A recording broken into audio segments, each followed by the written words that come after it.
একা দেশে আসবেন না।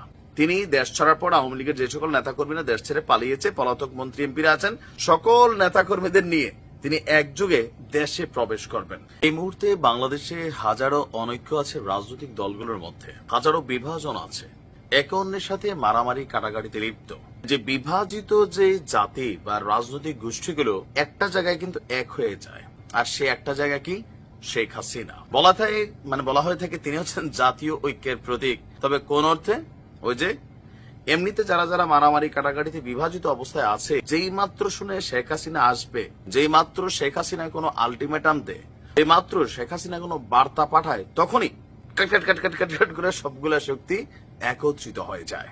এটা গেল 8 মাসে বেশ কয়েকবার প্রমাণিত হয়েছে যে আওয়ামী লীগ ইস্যুতে অন্তত রাজনৈতিক দলগুলা সবাই একজোট। আবারও মনে হয় জোট বাঁধার সময় হয়ে আসছে, কারণ ভারতীয় মিডিয়ার যে দাবি, সেই দাবি বলা হচ্ছে যে গত সোমবার দলীয় নেতাকর্মীদের সাথে ভার্চুয়ালি একটা বৈঠক করেছিলেন শেখ হাসিনা। তো শীঘ্রই তিনি দেশে ফিরবেন।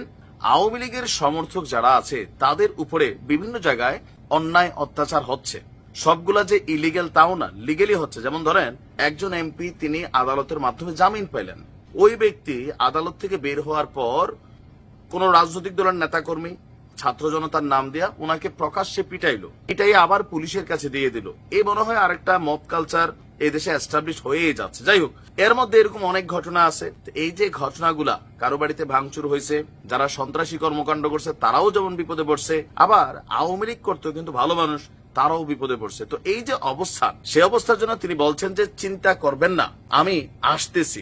কবে আসবেন এটা তিনি স্পষ্ট বলেন নাই, তবে তিনি বলছেন প্রায় ঘন্টাখানেক আওয়ামী লীগের নেতাকর্মীদের সাথে ভার্চুয়ালি বৈঠকের পর সেখানে তিনি বলছেন অস্ত্রশস্ত্র নিয়ে আওয়ামী লীগের কর্মী, পুলিশ, আনসারের উপর হামলা করা হলো। মুক্তিযোদ্ধা, সাংবাদিক, সাংস্কৃতিক কর্মীরাও বাদ যায়নি। একটা বিভৎস পরিস্থিতির সৃষ্টি হলো। আমার বিশ্বাস যে আল্লাহ বাঁচিয়ে রেখেছে, এই জন্যই যে এই যে যারা অন্যায় করছে তাদের কাছে তাদের বেছে বেছে শাস্তি দেওয়া হবে। বাংলাদেশের সন্ত্রাসীদের কোনো ঠাঁই হবে না, তাদের বিতাড়িত করে শান্তি ফিরিয়ে আনা হবে। তো এর পাশাপাশি তার বক্তব্য যে তিনি একা দেশে আসবেন না। তিনি দেশ ছাড়ার পর আওয়ামী লীগের যে সকল নেতাকর্মীরা দেশ ছেড়ে পালিয়েছে, পলাতক মন্ত্রী এমপিরা আছেন, সকল নেতাকর্মীদের নিয়ে তিনি একযোগে দেশে প্রবেশ করবেন। এখন শেখ হাসিনার এই বক্তব্যটি প্রকাশের পর গণমাধ্যমে এটা নিয়ে নানান বিতর্ক তৈরি হয়েছে। কেউ কেউ বলছেন আহো খালা আহো, আবার কেউ কেউ বলছেন টুক করে ঢুকে যাইয়া দেখি আমরাও প্রস্তুত আছি।